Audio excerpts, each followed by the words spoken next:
अर्वाचीन India school Burhanpur holistic learning के साथ संपूर्ण विकास का वादा, जहां शिक्षा का नया दौर शुरू होता है। आधुनिक सुविधाएं, योग्य शिक्षक और संपूर्ण विकास का वादा। अभी प्रवेश लीजिए, भविष्य को संवारिए। पुष्पक एक्सप्रेस में बैठे कुछ यात्री बुधवार देर शाम 5:47 पर जलगांव के पास हादसे का शिकार हो गए। हादसे के करीब 20 मिनट बाद ट्रेन तो रवाना हो गई, लेकिन कुछ यात्री अपने जीवन के अंत के बाद वहीं ठहर गए, क्योंकि अब वो ना उठ सकते हैं, ना चल सकते हैं और ना ही अब वो जीवन के किसी इकाई को देख सकते हैं। विजुअल्स बेहद डरावने और झकझोर देने वाले हैं। किसी का सिर धड़ से अलग है तो किसी का हाथ कटकर कहीं और है। कुछ शव बिना कपड़ों के पटरियों के आसपास बिखरे पड़े हैं, क्योंकि ये सभी अब मृतक बन चुके थे, तो इन्हें कुछ भी नहीं पता कि जिस ट्रेन से ये रवाना हुए यात्रा के लिए, वह उनकी अंतिम यात्रा हो गई। सवाल है कि आखिर यह हादसा कैसे हुआ।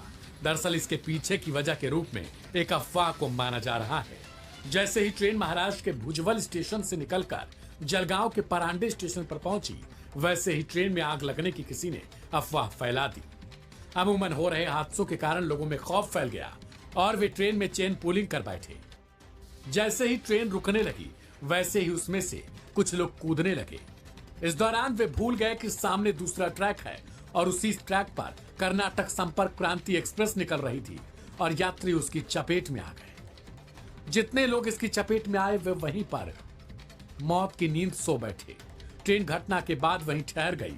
घटना स्थल से आने वाले वीडियो हैरान और परेशान करने वाले दिखाई दे रहे थे। इस ट्रेन हादसे के कारण कुल 11 यात्रियों की मौत होने की खबर मिली, जिसके बाद प्रशासनिक महकमे में हड़कंप मच गया। कुछ रिपोर्ट्स के मुताबिक दूसरी पटरी से गुजरने वाली ट्रेन कर्नाटक एक्सप्रेस बिना हॉर्न बजाए ही निकल रही थी। घटना को लेकर महाराष्ट्र के डिप्टी सीएम एकनाथ शिंदे का बयान आया।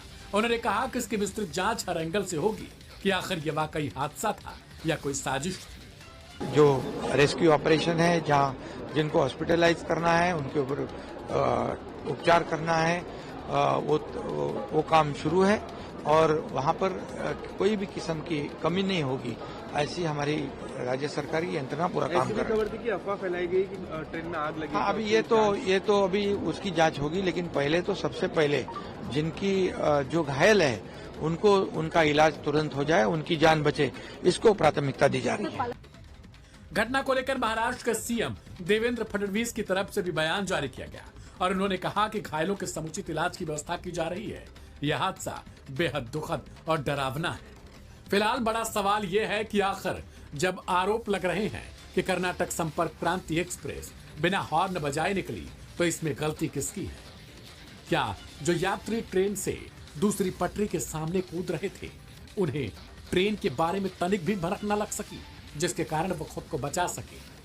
आखिर आग की अफवाह किसने फैलाई और वाकई क्या यह हादसा था या सचमुच कोई साजिश थी? इस रिपोर्ट में इतना ही। तमाम अपडेट्स और घटनाओं से जुड़े रहने के लिए भी सब्सक्राइब करें लाइव हिंदुस्तान।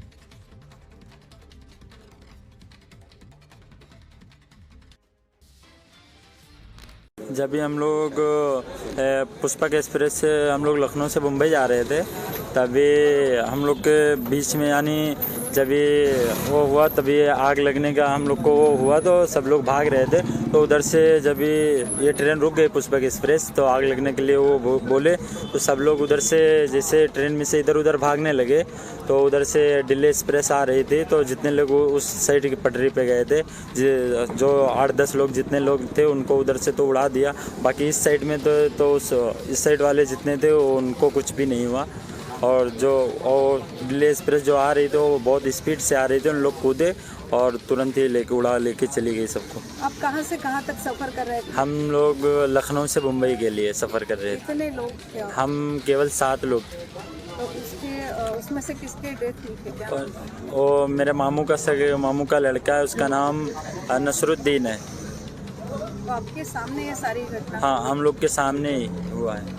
हम लोग ने जब नीचे आया तो हम लोग ने धुआं भी देखा। अगर हम लोग धुआं नहीं देखते तो हाँ मान सकते थे चलो चैन पुलिंग या कुछ भी हुआ है, लेकिन हम लोग अपने आंखों से देखा कि हाँ धुआं निकल रहा था। तो उन्होंने उन्होंने चलती ट्रेन से कूदा था? नहीं, ट्रेन रुक गई थी तभी कूदे थे। तो जब ये ट्रेन रुक गई तब सब आदमी भागने लगे इधर उधर। तो उधर से वंदे भारत जो आ रही तो स्पीड से आ रही, तो इन लोग ने जब वो कूदा इधर उधर कूद के भागने लगे, जब तो स्पीड में थी तो उड़ा लेके चली गई सब लोग। भैया, जलगांव में जो रेल एक्सीडेंट हुआ था, उस रेल में आप भी सफर कर रहे थे, क्या कहेंगे? हम भी कर रहे थे, 7 लोग थे। जो हुआ एक्सीडेंट तो उसका नसरू नाम है। अचानक हल्ला हुआ कि ट्रेन में आग लग गई, पूरी ट्रेन की पब्लिक खाली हो गई। उधर दिल्ली से कलिंग से ट्रेन आ रही थी, उधर जो उतरे वो एक भी सही नहीं हुआ, और उतरे तो धुआं निकल रहा था ट्रेन। कहाँ से धुआं निकल रहा है? मतलब 2-3 इंजन वाले डब्बा से छोड़ के 3-4 डब्बा के पास। क्या हुआ था यहाँ पे? रेल एक्सीडेंट हुआ और आपने खुद ये सारा देखा है, बोलिए क्या हुआ था? यहाँ पे गाड़ी जब रुकी तो हम यहाँ जब पहुँचे तो पुष्पक एक्सप्रेस खड़ी थी, उसके बाजू में कर्नाटक एक्सप्रेस खड़ी थी। तो आप साइड में पुष्पक जब खड़ी थी तो उसमें से नॉर्मल धुआं निकला, ज़्यादा नहीं था, नहीं के बराबर ही था समझो। लेकिन पब्लिक को मेरे ख्याल से ऐसा लगा कि गाड़ी में आग लगी, उसके हिसाब से पब्लिक चेन पुलिंग हुआ बोले, ऐसा बोल रहे थे गाड़ी में के लोग। लेकिन जब गाड़ी रुकने के बाद में पब्लिक को धुआं देख के वो नीचे उतर पड़े। तो एक बाजू नदी थी, तो नदी में बहुत गहराई थी समझो, 12-15 फीट तक की, और दूसरी तरफ डाउन साइड की पटरी थी। तो वो पटरी पर उतर के खड़े होने लगे लोग, लेकिन सामने से जो टर्न था बड़ा वाला, तो वो टर्न उनको गाड़ी दिखाई नहीं दी। वो गाड़ी दिखाई नहीं देने की वजह से सामने से स्पीड में गाड़ी थी कर्नाटक एक्सप्रेस में, तो वो कर्नाटक एक्सप्रेस की चपेट में बाकी लोग आ गए समझो। बाकी ने नदी में छलांग लगा दिया, पानी नहीं था, सूखी नदी थी, उसमें बाकी घायल हो गए।